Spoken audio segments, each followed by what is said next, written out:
Hi guys, today we are going to review Surface Pro 9 and external graphic processor unit installed in a metal casing.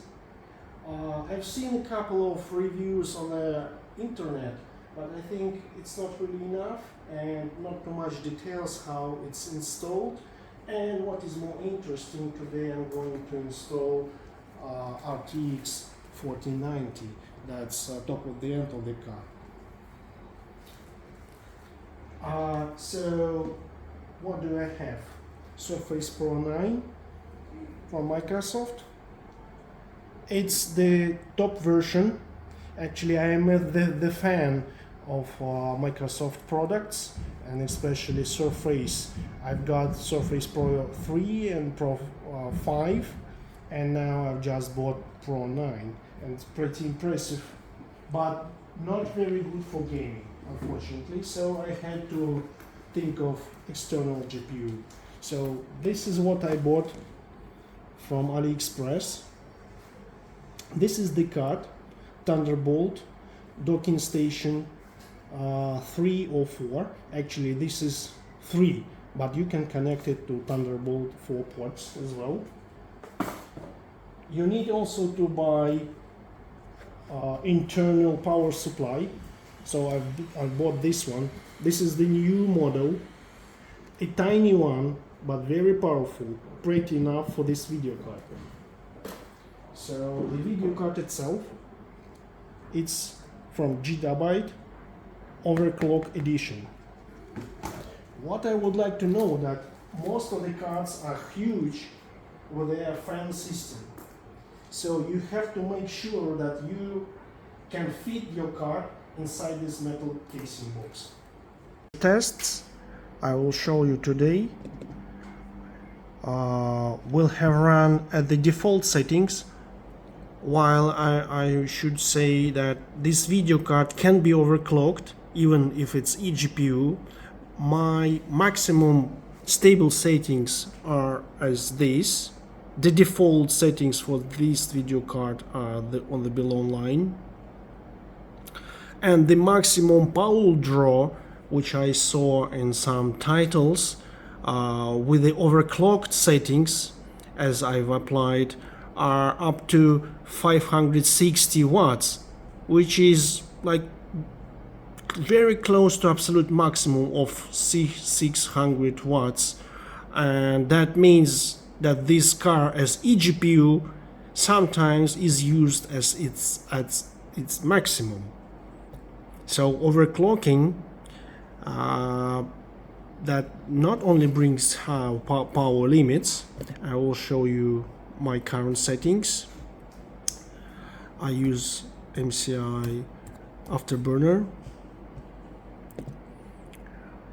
I've increased temperature threshold and power limit to the maximum. But yes, so the overclocking helps with the frame rates as well. So these are my settings, maximum stable settings. I increase core voltage as well, because that helps to increase the boost clock of my card, and in many titles it reaches 3 gigahertz. So not too bad. I would say that's excellent result.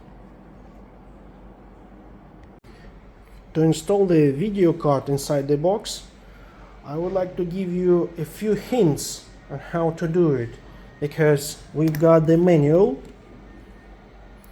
with a Thunderbolt docking station, but funny thing that they don't have everything explained here. For example, there is a cable which is coming out of the board, going to the front panel, and there is nothing mentioned about it here. So don't forget to plug it from this side. It's the opposite side from our current view, and the connections are over there. Yeah, so you see the cable is there, so you need to do some cable management. You will be doing all this before you install the video card, so it's easier to do. The video card itself, you need to check the dimensions. The metal casing is 35 centimeters, as you can see, and the video card sits very tight, extremely tight, I would say.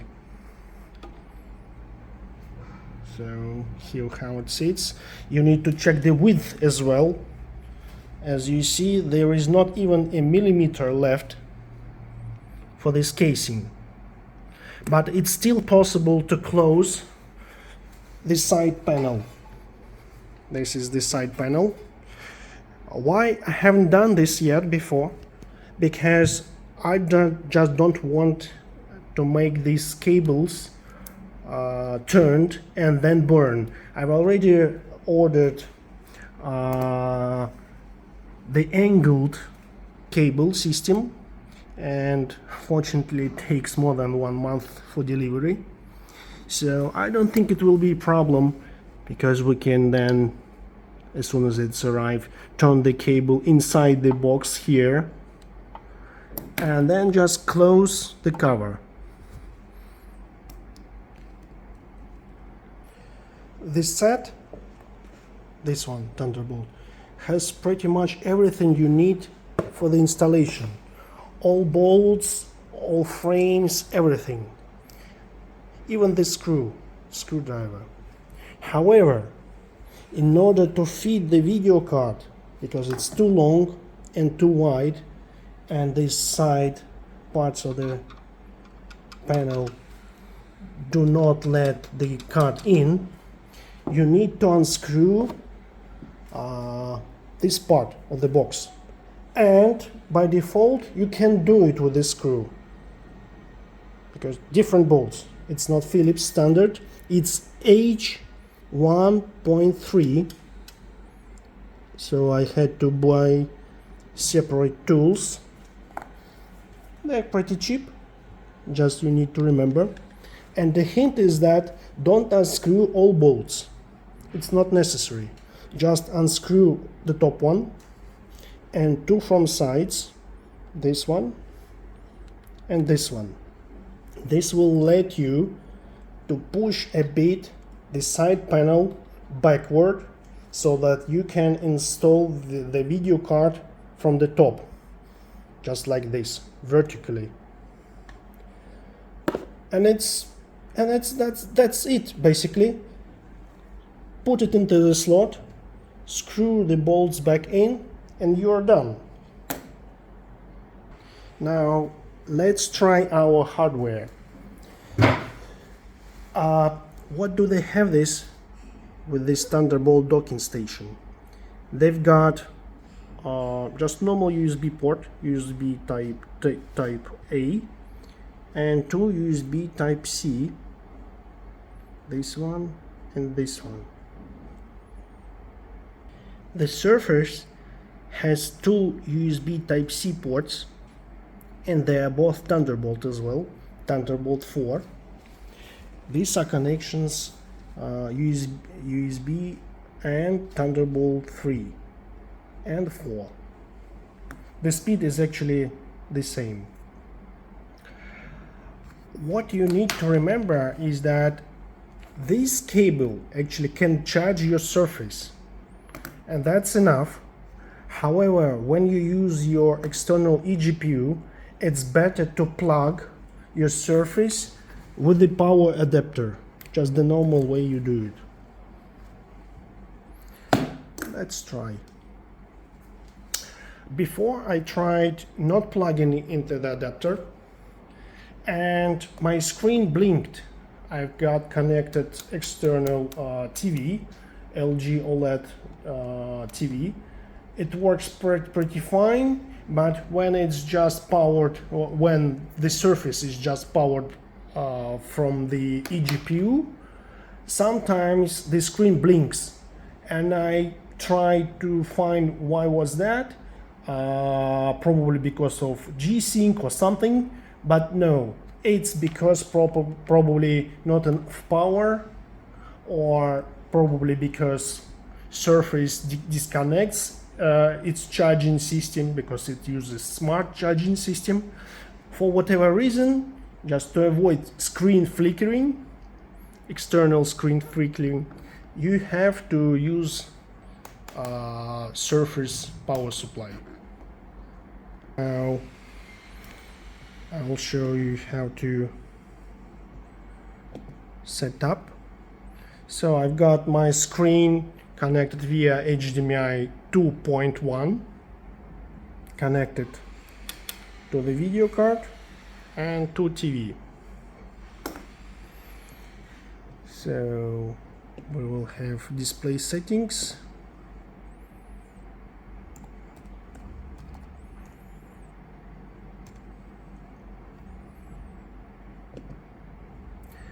Okay,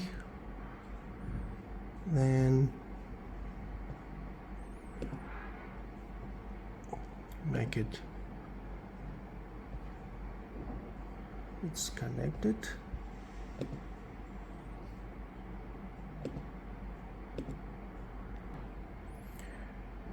Now this box is turned off, so there is no selection of eGPU. I will turn on the power. So this is how it works. It starts up,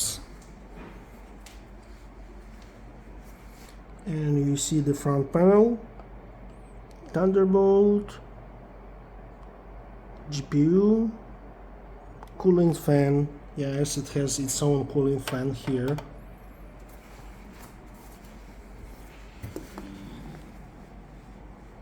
So now the video card is connected.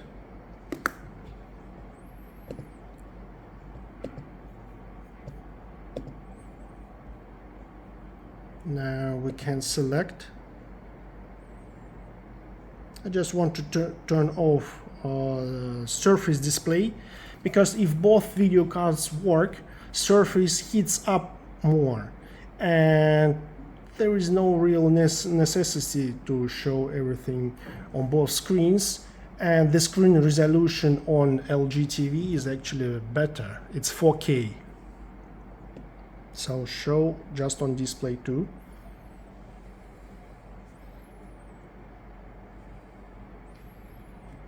Yes. And the mode is HDR. So, which is also nice. And so I will run a couple of games. They are not extremely popular titles, some of them old, but still you can see how it works. And in fact, on external display or external TV, these things runs quicker because it's not necessary to use external display. In fact, you can use Surface display, but it will be a bit slower because the bandwidth used through the Thunderbolt cable will be used like towards eGPU and then backwards to Surface to deliver the picture to the video card on Surface computer. So therefore it should be faster in theory, and I think in practice as well, if you run your games on TV, which is external device to the video card. So now you can see in video control panel, because this video card is so powerful, usually I set up everything with highest resolution possible. As you can see, the settings here, like anti-aliasing, it's the maximum for what I can have here, just to make sure the cable bandwidth is not used at much.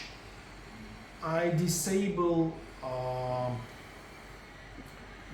shader cache, so that all cache is stored on board of the video card.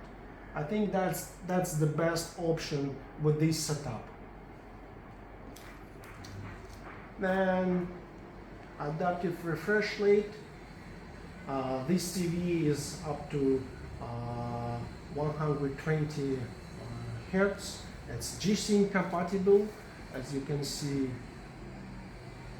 it's G-Sync is enabled, and resolution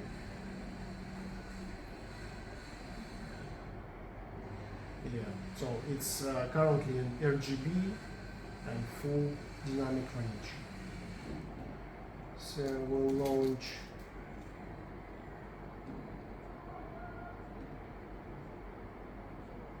Steam.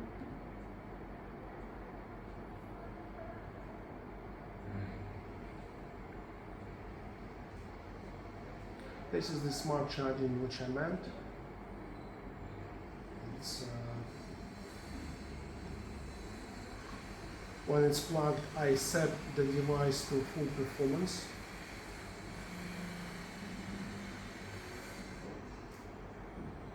Best performance because it's plugged in. So I will run Company of Heroes and Civilization 6. Let's launch Company of Heroes.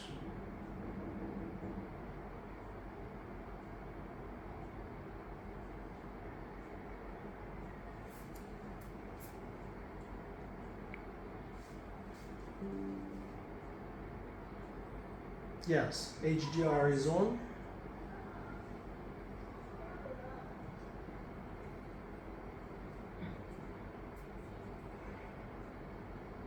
So we've got built-in system test here. And remember, the options are full.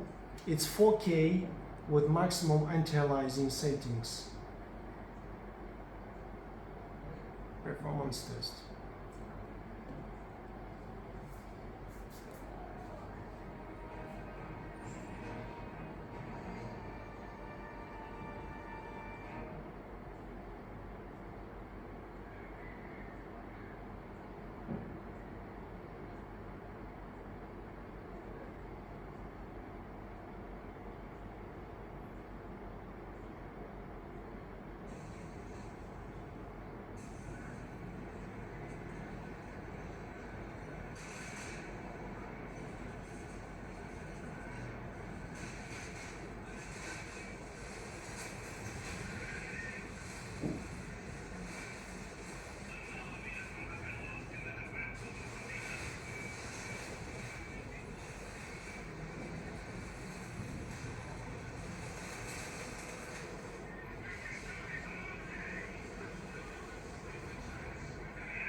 As you see, not too bad, not too bad.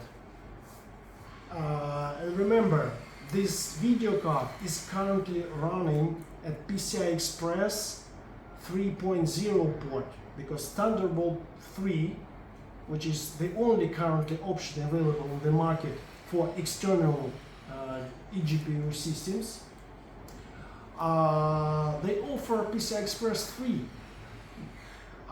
Maybe further we will see better devices with full Thunderbolt 4 support and PCI Express 4, and our video card will perform even better.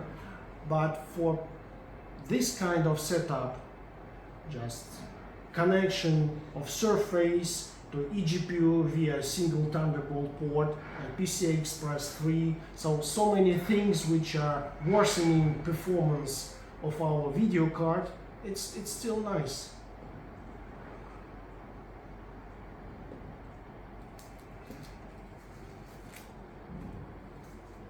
And one more.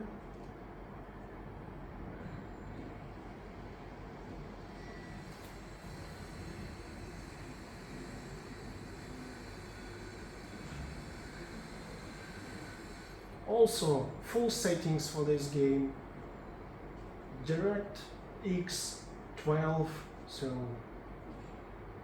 maximum video settings.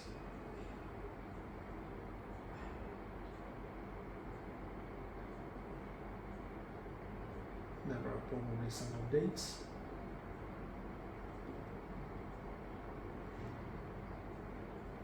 Yeah.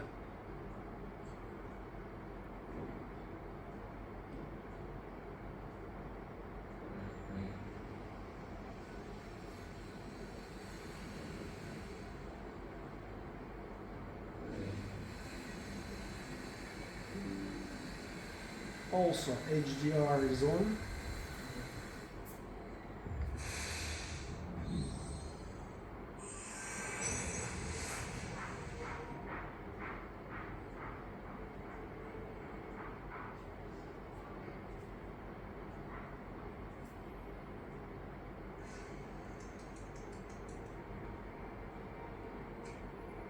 As you see that the graphic settings.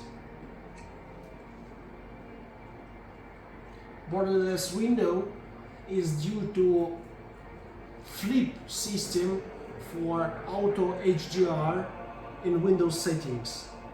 Civilization 6 does not have HDR implemented. It's implemented via Windows settings. So far it works well. And you see, antialiasing is also up to the maximum.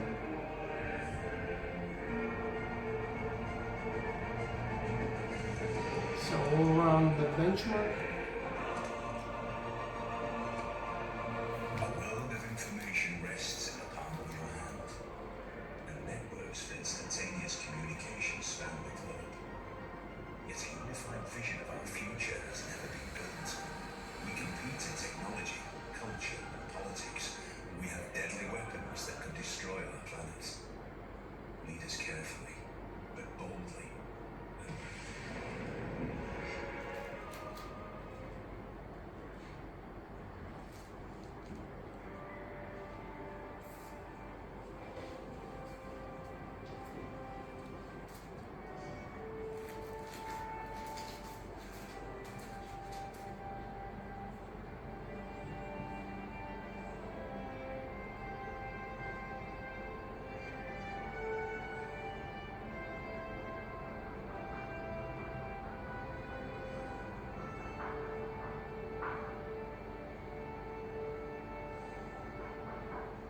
You see the results? Not too bad.